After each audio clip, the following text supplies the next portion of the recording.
Generally सगळ्यांनाच आवडणारं most lovable, favourite आणि कम्फर्टेबल फूड म्हणजे वरण भात आणि साजूक तूप. जर वरणाची गोष्ट केली तर वरणामध्ये प्रोटीन असतं, ज्यामुळे आपल्याला मसल्स बिल्ड करायला आणि टिश्यूजला रिपेअर करायला मदत होते.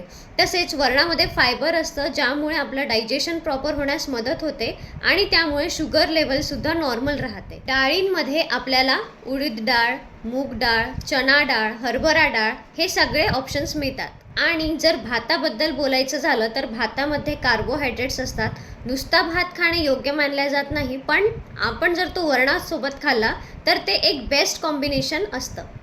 भातामध्ये रेझिस्टंट स्टार्च असतं, जे एक कार्बोहायड्रेट आहे आणि ते लहान आतड्यांमध्ये डायजेस्ट होत नाही. त्यामुळे ते मोठ्या आतड्यांमध्ये जाऊन त्याचं फर्मेंटेशन होतं आणि त्यातून गुड बॅक्टेरियाज तयार होतात, जे आपल्या डायजेशनसाठी खूप चांगले असतात. वरण भात खाण्याआधी जर आपण 1 वाटी सॅलड खाल्लं तर ते एक बेस्ट कॉम्बिनेशन मानलं जातं. आणि वरण भातावर साजूक तूप घातल्यामुळे त्यात गुड फॅट्स असतात आणि ते बॉडीतील इन्फ्लमेशन कमी करण्यास मदत करतात. वरण भात किती प्रमाणात खायला पाहिजे?